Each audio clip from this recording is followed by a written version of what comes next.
నమస్తే Telangana welcome to T News ని కుమార్ దామెరా ముందు హెడ్లైన్ చూద్దాం. వికారాబాద్ జిల్లా లగచెర్లలో మరోసారి భూముల సర్వే వ్యతిరేకిస్తున్న గిరిజన రైతులు భారీగా మోహరించిన పోలీసులు.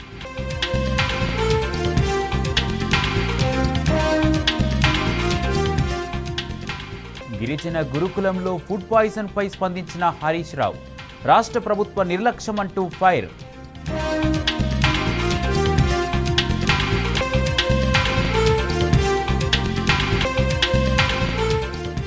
సిద్దిపేట జిల్లా చిన్నకోడూరు మండలానికి గోదావరి జలాలు హరీష్ రావు కృషితో నీళ్లు రావడంతో రైతుల హర్షాతిరేకాలు.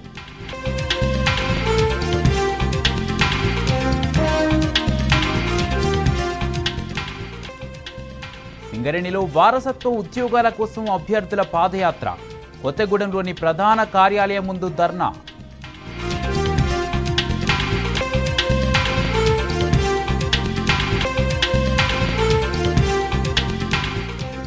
రాజన్న సిరిసిల్ల జిల్లా గంభీరావుపేటలో ఆలయ ధ్వజస్తంభ ప్రతిష్టాపన హోమం పూర్ణాహుతికి హాజరైన కేటీఆర్.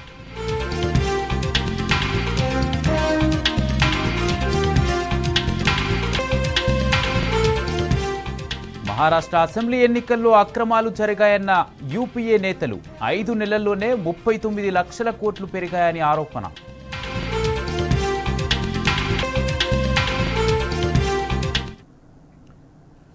డీటెయిల్ చూస్తే పాలమూరు ప్రాజెక్టుకు జాతీయ హోదా ఇచ్చేది లేదని పార్లమెంటు వేదికగా తేల్చి చెప్పిన కేంద్ర ప్రభుత్వంపై ఎమ్మెల్సీ కవిత ఫైర్ అయ్యారు. తెలంగాణ ప్రజల మనోభావాలు దెబ్బతీసేలా వ్యవహరించిన బీజేపీ ప్రభుత్వం తీరును ఎండగట్టారు. మన పక్కనే ఉన్న అప్పర్ భద్రకు ప్రత్యేక హోదా ఇవ్వడంతో పాటు పోలవరం ప్రాజెక్టుకు నిధులు కేటాయించి మన ప్రాజెక్టును చిన్నచూపు చూస్తున్నారని విమర్శించారు. ఇక రాష్ట్ర ప్రభుత్వం పాలమూరు కాళేశ్వరం ప్రాజెక్టులను ఎండబెట్టే కుట్రలు చేస్తుందని కవిత ఫైర్ అయ్యారు. ఇప్పటికైనా రేవంత్ సర్కారు బడ్జెట్లో పాలమూరు ప్రాజెక్టుకు నిధులు కేటాయించి కేంద్రంపై ఒత్తిడి పెంచాలని కవిత డిమాండ్ చేశారు.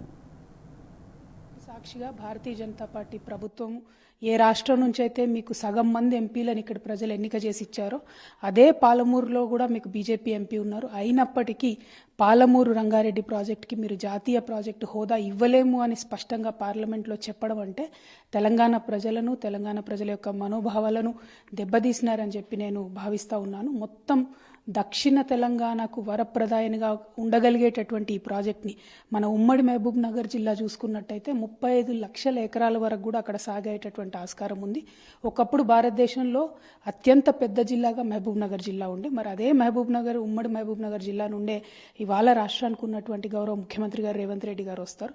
వారు అధికారంలోకి వచ్చినప్పటి నుండి పాలమూరు రంగారెడ్డి ప్రాజెక్ట్ని కంప్లీట్గా విస్మరించడము, దానికి సంబంధించి కనీసం ఒక తట్టెడు కూడా మట్టి ఎత్తిపోయకపోవడము, ఒక రూపాయి కూడా నిధులు ఇవ్వకపోవడము, ప్రాజెక్టుల కోసం కేంద్ర ప్రభుత్వంతో ఫాలో అప్ చేయకపోవడము, ఈ అన్ని అంశాలతోని ఇవాళ మహబూబ్ నగర్ జిల్లా ఎండిపోయేటటువంటి పరిస్థితి వచ్చింది. ఒక పక్క కాళేశ్వరం ఎండబెడతా ఉన్నారు, ఇంకొక పక్క మహబూబ్ నగర్ దక్షిణ తెలంగాణ ఎండబెడతా ఉన్నారు. ఇది సరైనది కాదు, సమంజసమైనది కాదు. ఇప్పుడు వచ్చేటటువంటి రాష్ట్ర బడ్జెట్లో పాలమూరు రంగారెడ్డికి మీరు డబ్బులు పెట్టండి. కేంద్ర ప్రభుత్వం మీద ఒత్తిడి తీసుకొచ్చి మీరు ఖచ్చితంగా నేషనల్ ప్రాజెక్ట్ స్టేటస్ తీసుకురండి. ఒక పక్క ఇదే కృష్ణాకు ట్రిబ్యూటరీ అయినటువంటి భద్రా నదికి కర్ణాటకలో అప్పర్ భద్రా ప్రాజెక్ట్కి నేషనల్ ప్రాజెక్ట్ స్టేటస్ ఇచ్చారు. ఇంకో పక్క మన పక్క రాష్ట్రమైనటువంటి ఆంధ్రప్రదేశ్లో పోలవరంకి రెగ్యులర్గా డబ్బులు ఇస్తూ ఉన్నారు, నేషనల్ ప్రాజెక్ట్ హోదాను కూడా ఇచ్చినారు. మరి ఎందుకు మీరు మన ప్రాజెక్టులకు డబ్బులు దేలేకపోతా ఉన్నారు? బడాబాయ్ అని చెప్పి మీరు ప్రధానమంత్రిని అంటూ ఉంటారు. మరి ఎందుకు ఆ బడాబాయ్ మన రాష్ట్రం మీద చిన్న చూపు చూస్తూ ఉంటే మీరు కాంప్రమైజ్ పాలిటిక్స్ ఎందుకు చేస్తూ ఉన్నారు? మీరు మోడీ ప్రభుత్వం మీద ఒత్తిడి తీసుకురావాలి. తక్షణమే పాలమూరు రంగారెడ్డికి జాతీయ హోదా తీసుకురావాలి. రాష్ట్ర బడ్జెట్లో కూడా డబ్బులు పెట్టి యుద్ధ ప్రాతిపదికన పనులు ముగించి కృష్ణా నదీ జలాల్లో మన తెలంగాణ ప్రజల వాటాను కాపాడాలని చెప్పి ముఖ్యమంత్రి గారిని డిమాండ్ చేస్తా ఉన్నాను.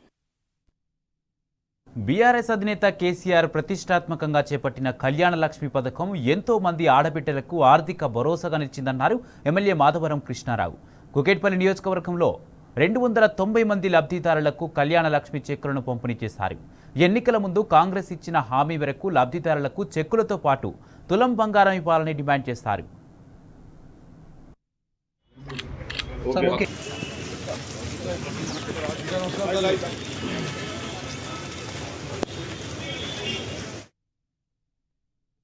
కాన్షియస్లో బాల్నార్ మండల్ కానీ కుకట్పల్లి మండల్లో 290 మందికి ఈ రోజున కళ్యాణ లక్ష్మి షాదీ బహుమతులు ఇస్తూ ఉన్నాం. గతంలో కేసీఆర్ గారు దేశంలో ఎక్కడ లేకున్నటువంటి విధంగా ఒక కళ్యాణ లక్ష్మి పేరు పెట్టి మొట్టమొదటిసారి 51,000, దాని తర్వాత ప్రజలకు సరిపోతున్న 75,000, దాని తర్వాత 1,116 రూపాయలు పెట్టి కొన్ని లక్షల మందికి కళ్యాణ లక్ష్మి ద్వారా ప్రజలకు నిరుపేద బిడ్డలందరూ కూడా ఇవ్వడం జరిగింది. దాని భాగంగానే ఈ రోజున 290 మంది ఇక్కడ ఉన్నటువంటి నిరుపేదలకు 1,00,000 రూపాయలు ఇవాళ ఇవ్వబోతా ఉన్నాం. మరి కాంగ్రెస్ గవర్నమెంటు ఎన్నికల హామీలో కళ్యాణ లక్ష్మి వారు 1,00,000 ఇచ్చారు.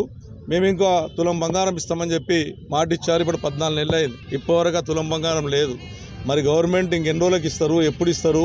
మళ్ళీ ప్రజలు అడుగుతూ ఉన్నారు మా బంగారం ఇస్తా అని. మరి ఇవ్వలేనటువంటి పరిస్థితి ఉన్నారు. కాబట్టి వెంబడే ముఖ్యమంత్రి గారు స్పందించి ఎట్టి పరిస్థితుల్లో ఈ బంగారాన్ని ఇవ్వాలని చెప్పి నేను డిమాండ్ చేస్తూ ఉన్నాం. ఎందుకంటే మీరు ఇచ్చినటువంటి హామీ ఇప్పుడు ఏదైతే మండల ఆఫీస్కి మీరు ఆల్రెడీ కట్టారు, కూడా బంగారం ఇస్తున్నట్టుగా మీ బ్యానర్లు కట్టారు. 4,000 పింఛన్లు ఇస్తామని కట్టారు. 2,500 మంది ఆడపిల్లలకు ఇస్తామని పోస్టర్లు కట్టారు. ఏ ఒక్కటి కూడా ఇంప్లిమెంట్ కాలేదు. ఐశ్వర్య, నేను ఒక 6 months బ్యాక్ కళ్యాణ లక్ష్మికి అప్లై చేసుకున్నాను. తులం బంగారము ఇంకా 1,00,000 రూపాయలు క్యాష్ ఇస్తామని మాకు చెప్పారు. ఇప్పుడైతే మాకు ఓన్లీ ఏమంటారు క్యాష్ ఒకటే ఇచ్చినారు, చెక్ ఒకటే. తులం బంగారం ఎప్పుడు ఇస్తారో అనేది మాకేం చెప్పలేదు, ఇంకెప్పుడు ఇస్తారో కూడా తెలీదు.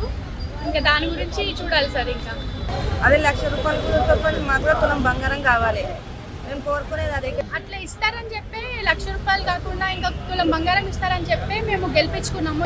మాకు తులం బంగారం ఖచ్చితంగా కావాలి. నిర్మల్ జిల్లా బాసర్లోని IIIT క్యాంపస్లో విద్యార్థులు మరోసారి ఆందోళన బాటపట్టారు. సెకండ్ సెమిస్టర్ పరీక్షా పేపర్ వాల్యుయేషన్ పారదర్శకంగా జరగలేదని విద్యార్థులు ఆరోపిస్తున్నారు. బ్యాక్లాగ్ పేపర్ల రీవాల్యుయేషన్లో అధికారుల పొరపాట్లు బయటపడ్డాయని చెప్తున్నారు. విద్యార్థులు అధికారులను నిలదీస్తారు. తమకు న్యాయం చేయాలని విద్యార్థులు డిమాండ్ చేస్తున్నారు.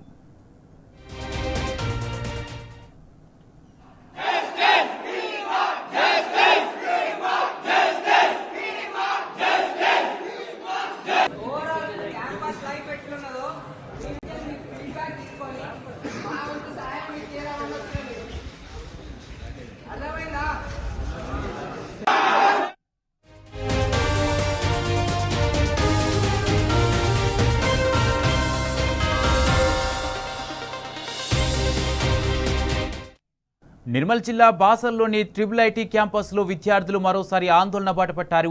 సెకండ్ సెమిస్టర్ పరీక్షా పేపర్ వాల్యుయేషన్ పారదర్శకంగా జరగలేదని విద్యార్థులు ఆరోపిస్తున్నారు. ఇదే అంశానికి సంబంధించి పూర్తి అప్డేట్స్ మా ప్రతినిధి రాజు అందిస్తారు. రాజు, బ్యాక్లాగ్ పేపర్ల రీవాల్యుయేషన్లో అధికారుల పొరపాట్లు బయటపడ్డట్టుగా తెలుస్తుంది. దీనికి సంబంధించి పూర్తి అప్డేట్స్ ఏంటి? కుమార్, ఈ ఆదిలాబాద్ నిర్మల్ జిల్లా బాసరలో IIITలో మరోసారి విద్యార్థులు ఆందోళన బాటపట్టారు. ఈ విద్యార్థులకు సంబంధించి ఎగ్జామినేషన్ పేపర్ల వాల్యుయేషన్ లో సెకండ్ సెమిస్టర్ 2 ఎగ్జామ్స్ రాసిన వారి విద్యార్థులకు సంబంధించిన పేపర్ల వాల్యుయేషన్ లో కొన్ని పొరపాట్లు జరిగినట్టు విద్యార్థులు గమనించడం జరిగింది. అయితే బ్యాక్లాగ్ పోస్టులకు సంబంధించి బ్యాక్లాగ్ సబ్జెక్టులకు సంబంధించి ఎగ్జామ్ రాయడానికి రుసుము కూడా చెల్లించడం జరిగింది. అయితే ఎగ్జామ్ రాయడానికి ఫీజు కట్టడంతో పాటు ఇటు రివాల్యుయేషన్ కూడా ఫీజు కట్టడం జరిగింది. అయితే ఇందులో 18 మంది విద్యార్థులకు సంబంధించిన పేపర్లలో ఆల్రెడీ వాళ్ళు ఎగ్జామినేషన్ లో పాస్ అయినట్టు రివాల్యుయేషన్ తెలడం జరిగింది. దీంతో ఒకసారిగా విద్యార్థులు ఆందోళన బాటపట్టారు. అధికారుల పొరపాట్లు బయటపడడంతో ఆందోళన బాటపట్టారు. నిన్న రాత్రి క్యాంపస్ లో విద్యార్థి సంఘం ఆధ్వర్యంలో పెద్ద ఎత్తున విద్యార్థులు ఆందోళన చేయడం జరిగింది. అధికారులను, ఈ యూనివర్సిటీకి సంబంధించిన అధికారులను నిలదీయడం జరిగింది.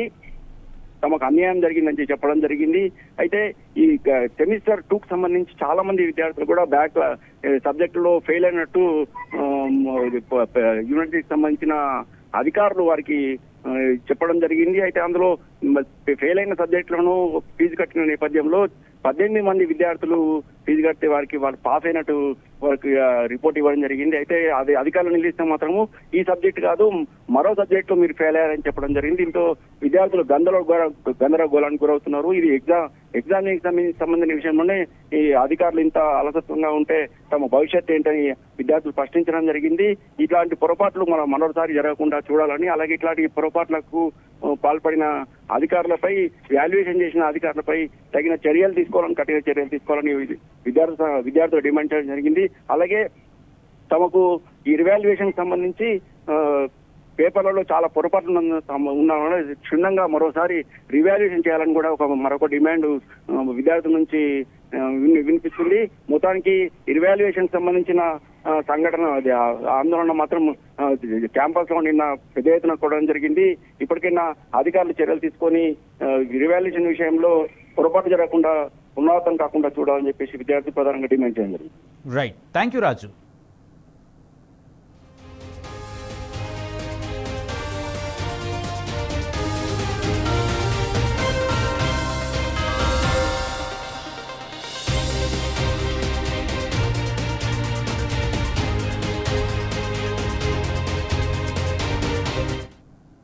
మూసీ నదిపై కాంగ్రెస్ నేతలు నోటికొచ్చినట్లు మాట్లాడుతున్నారు. ప్రజల దృష్టి మరల్చేందుకు సోయి తప్పి వ్యవహరిస్తున్నారు. సుందరీకరణకు శృంగారానికి తేడా తెలవకుండా ఎమ్మెల్యే ప్రకాష్ గౌడ్ వాగిన వాగుడు ఇప్పుడు సోషల్ మీడియాలో వైరల్ అవుతుంది. మూసీ నది చుట్టుపక్కల ఉన్నవారెవ్వరూ భయపడే అక్కరలేదు. మూసీని శృంగారమైన నదిగా మార్చే ఆలోచన ముఖ్యమంత్రికి ఉందంటూ ప్రకాష్ గౌడ్ చేసిన వ్యాఖ్యలపై జనమంతా నవ్వుకుంటున్నారు.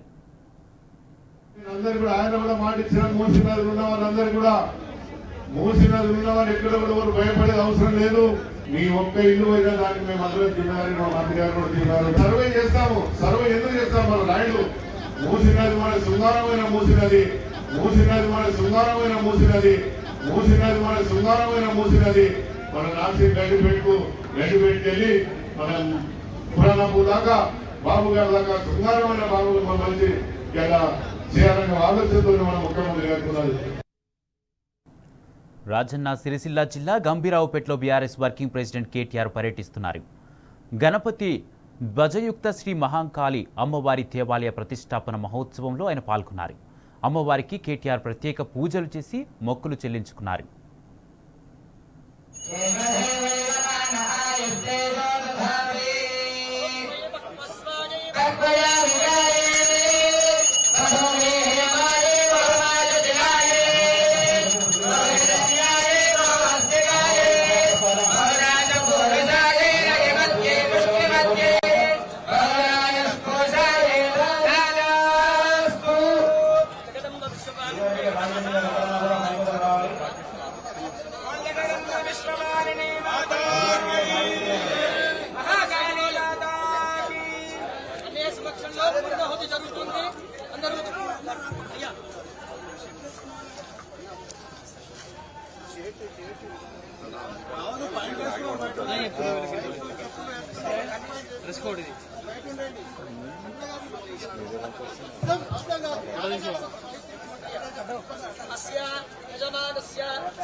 सप्त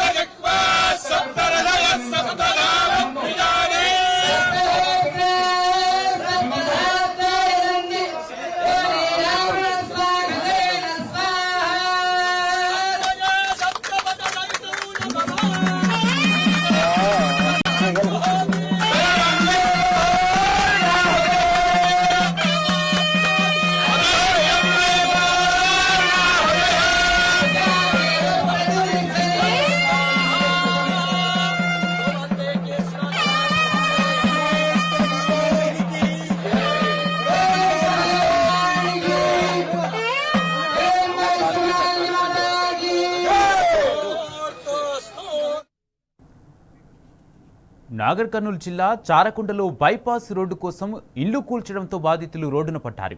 మరిపల్లి వరకు బైపాస్ రోడ్డు నిర్మాణంలో భాగంగా 29 ఇళ్లను భారీ పోలీసు బలగాలతో అధికారులు నేలమట్టం చేశారు. అయితే అందులో విష్ణు కుటుంబం ఊరికి వెళ్లి వచ్చేలోపు ఇల్లు కూలగొట్టారని ఆవేదన వ్యక్తం చేశారు. కనీసం ఇంట్లోని సామాను కూడా తీసుకెళ్లనివ్వలేదని, దీంతో కట్టుబట్టలతో రోడ్డున పడ్డామని వాపోయారు. ఓ చెట్టు కింద గుడిసె వేసుకొని పిల్లలతో నానా ఇబ్బందులు పడుతున్నామన్నారు. వెంటనే ప్రభుత్వం స్పందించి మాకు ఇల్లు ఇవ్వాలని కోరుతున్నారు.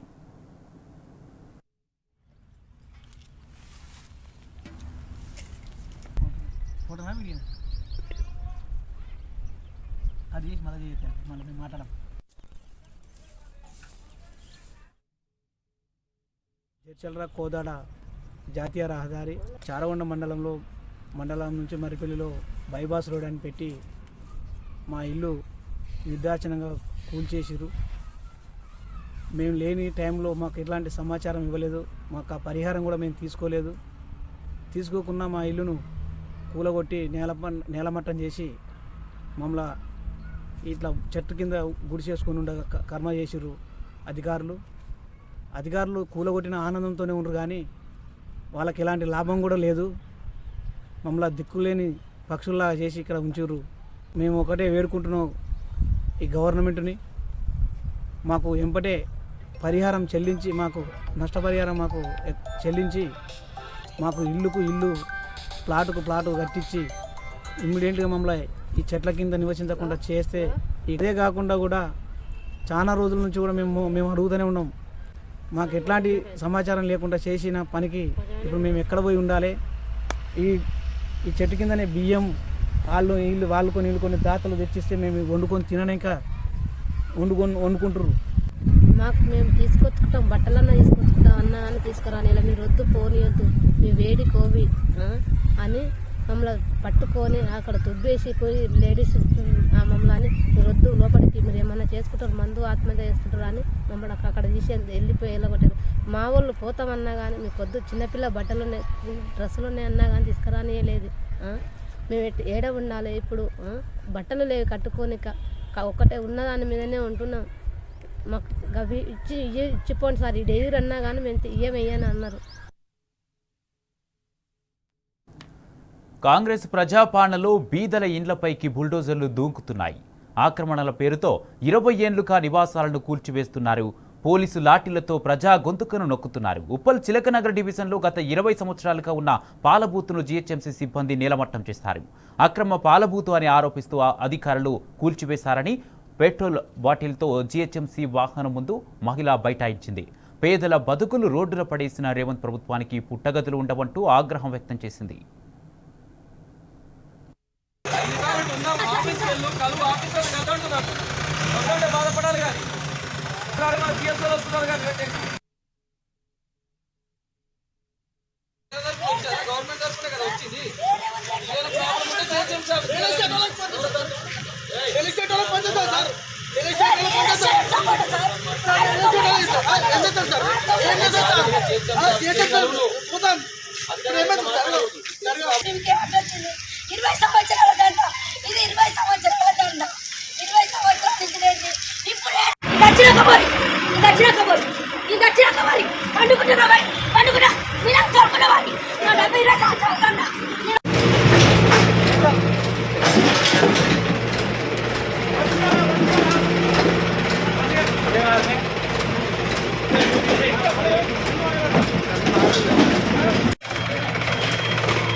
నీకు అమ్మ అక్క చెల్లుంటే నారాయణకు అన్యాయం జరగొద్దురా. మొత్తం నీ ప్రభుత్వం వల్ల రెడీ చేస్తుంది. మొత్తం ఇంకో కృష్ణారెడ్డి గారిని కాంగ్రెస్ అట నారాయణ గారు అన్యాయం చేసేది. నీతి నిజాయితీ ఉంటే నాకు ఇల్లు కట్టియాలి, లేకుంటే నీ పార్టీ ఉండదు. నాశనం అవుతుంది, నాశనం. మన్ను పోస్తా, గాజులు వల్ల కొడతా మొదలాడిపోతారు. నేను బిడ్డలు పోసుకొని వస్తాను, ఇప్పుడు బిడ్డలు పోసుకొని కాలు పెట్టుకుంటా. అస్సలు కాను, న్యాయం జరగాలి. నేను అస్సలు కాను. నాకు ఇంత చెప్పకుండా నా సమాధానం.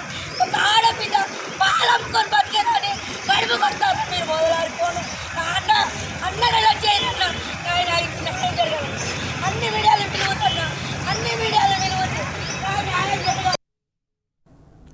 గడిచిన 10 ఏళ్లలో హైదరాబాద్లో నీటి ట్యాంకర్ల అవసరం రాలేదు. కాంగ్రెస్ సర్కారు రాగానే తాగునీటికి నగరవాసులు ఇబ్బందులు మొదలయ్యాయి. గత బీఆర్ఎస్ ప్రభుత్వంలో వేసవి కాలంలో కూడా గృహ అవసరాలకు సరిపడా నీటిని అందించిన హైదరాబాద్ జలమండలి ప్రస్తుతం వేసవి కాలం ప్రారంభం కాకముందే నీటి కొరతతో ఉండడానికి కారణాలేంటి? ఇది అధికారుల వైఫల్యమా లేదా కాంగ్రెస్ నాయకుల అవగాహన లోపమా? బీఆర్ఎస్ పాలనలో గృహ అవసరాలకు నీటి కొరత ఉండేదే కాదని, ప్రస్తుతం నీళ్లు ఎప్పుడు వస్తాయో కూడా తెలియడం లేదని ప్రజలు ఆవేదన చెందుతున్నారు.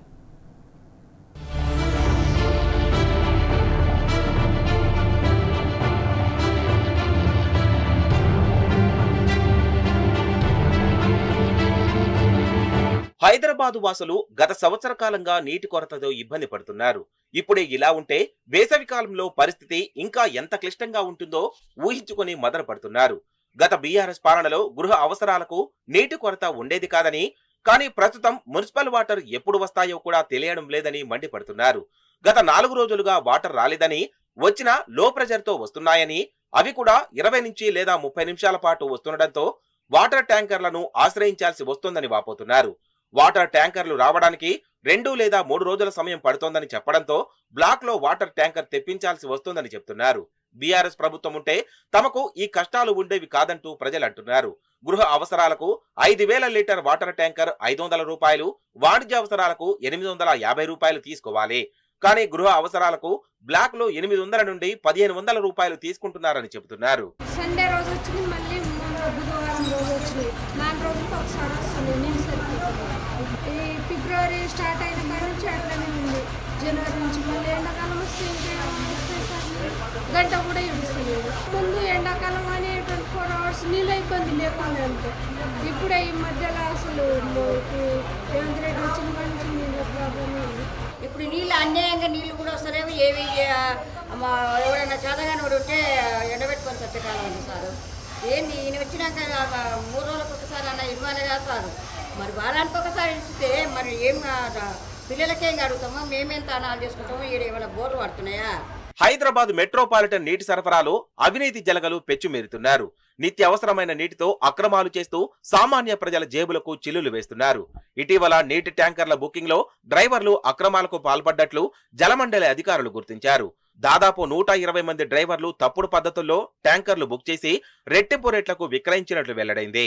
డ్రైవర్లు తమ ఫోన్ నెంబర్లకు, కస్టమర్ అకౌంట్ నెంబర్లకు అనుసంధానం చేసి గృహ అవసరాల కోసం బుక్ చేసినట్లు చూపించి ఆ నీటిని బ్లాక్ మార్కెట్ లో విక్రయించినట్లు గుర్తించారు. ఈ అక్రమాలపై జలమండలి ఎండీ అశోక్ రెడ్డి ఐటీ అధికారులతో సమీక్ష నిర్వహించారు.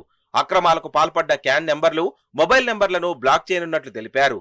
అలాగే సంబంధిత డ్రైవర్లపై విజిలెన్స్ దర్యాప్తునకు ఆదేశించారు. ప్రాబ్లం ఉంది, వాటర్ ప్రాబ్లం. కేసీఆర్ ఉన్నప్పుడు బాగా వచ్చినాయి నీళ్ళు, ఇప్పుడు అసలు రావడమే లేదు. నీళ్ళు చాలా ఇబ్బందిగా ఉంది, మాకు రావడం లేదు. బాగా ఇడవాలి కదా, అసలు ఇడుస్తూనే లేడు. గంట ఇడిసి ఎక్కువ, అరగంట ఇడిసి ఎక్కువ. అది నిన్న మొన్న అయితే 3-4 రోజుల సంది మరీ ప్రాబ్లం ఉంది. మరి ఎలా చేయాలి చెప్పు, ఎవరిని చెప్పాలి? కేసీఆర్ నీళ్ళ గురించి, కరెంటు గురించి కేసీఆర్ మేమంతా తలుచుకుండానే. టైం లేదు, దానికి ఒక టైం అనేది ఒక టైం కుదురుతడం లేదు. ఎటన్నా పనులు పోవాలన్నా ఇబ్బంది, లేదా నీళ్ళు లేక ఇబ్బంది పడదు. ఎవరో ఒకరు ఇంటికాడ ఉండాల్సి వస్తుంది. ఇంతకుముందు గవర్నమెంట్ కన్నా ఈ గవర్నమెంట్ చాలా చండాలంగా ఉన్నది. అసలు వాటర్ అనేది లేదు. అంతకుముందన్నా వాటర్ సరిగ్గా వచ్చేది. ఈ గవర్నమెంట్ ఇప్పుడు 1 ఇయర్ అయిపోయినిపించింది కూడా ఇంతవరకు వాటర్ ప్రాబ్లం అనేది తీర్చలేకపోయింది. గడిచిన 10 సంవత్సరాలలో హైదరాబాద్ లో నీటి ట్యాంకర్ల అవసరం లేని జనాలకు ఇప్పుడు నీటి కొరత ఏర్పడడానికి కారణమేంటి? గత బీఆర్ఎస్ ప్రభుత్వంలో వేసవి కాలంలో కూడా గృహ అవసరాలకు సరిపడే నీటిని అందించిన హైదరాబాద్ జలమండలి ప్రస్తుతం వేసవి కాలం ప్రారంభం కాకముందే నీటి కొరతతో ఉండడానికి కారణాలేంటి? ఇది అధికారుల వైఫల్యమా లేదా కాంగ్రెస్ నాయకుల అవగాహన లోపమా? వాస్తవానికి వాటర్ కొరత ఉందా లేదా కృత్రిమ కొరతను సృష్టించి వాటర్ ట్యాంకర్ల ద్వారా నీటి సరఫరా చేసి డబ్బులు దండుకుందామనుకుంటున్నారా అని ప్రజలు ప్రశ్నిస్తున్నారు. ఇప్పటికైనా జలమండలి అధికారులు వెంటనే మేలుకొని అవినీతి జలగలను ఏరిపారేయాలని, తాగునీటిని సక్రమంగా సరఫరా చేయాలని డిమాండ్ చేస్తున్నారు.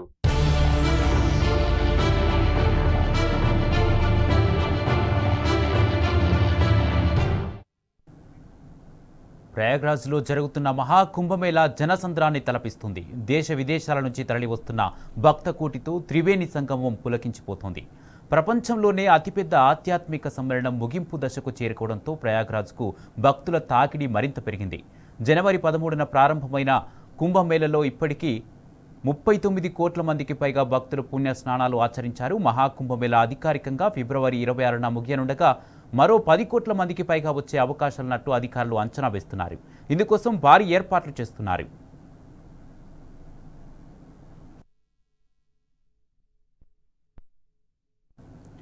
మరోవైపు ఈ మేళకు ఆధ్యాత్మిక పరిమళాన్ని అద్దిన 13 అఖడాల సాధువులు ప్రయాగ్రాజ్ నుంచి క్రమంగా తిరుగుముఖం పడుతున్నారు. దీనికి సూచికగా ఆయా అఖడాల ధర్మ ధ్వజాలను అవనతం చేస్తున్నారు. వసంత పంచమితో తుది అమృత స్థానం ముగియడంతో తమ స్థావరాలకు తిరుగు పయనమవుతున్నారు.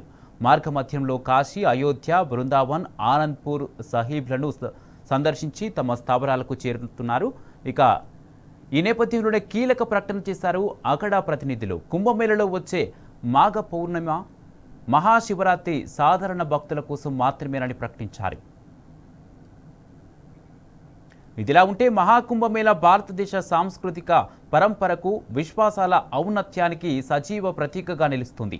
ఈ మేళ ఆధ్యాత్మిక సమ్మేళనంగా మాత్రమే కాకుండా ఆర్థిక పునర్జీవనంతో పాటు ఆర్థిక అవకాశాల కల్పనకు దోహదపడే అద్భుత వేదికగా మారింది. CAIT లెక్కల ప్రకారం ఇప్పటికే కుంభమేళ ద్వారా దాదాపు 25,000 కోట్ల రూపాయల టర్నోవర్ బిజినెస్ జరిగినట్టు తెలుస్తుంది. దీని ద్వారా దాదాపు 12 లక్షల మందికి తాత్కాలిక ఉపాధి లభించిందని పేర్కొంది. మహాకుంభమేళ ఎన్నో రకాల స్వదేశీ ఉత్పత్తుల ప్రోత్సాహకానికి ప్రత్యక్షంగా పరోక్షంగా తోడ్పడి స్థానిక చిరు వ్యాపారుల పాలిట అమృత వేదికలా నిలిచిందని వెల్లడించింది.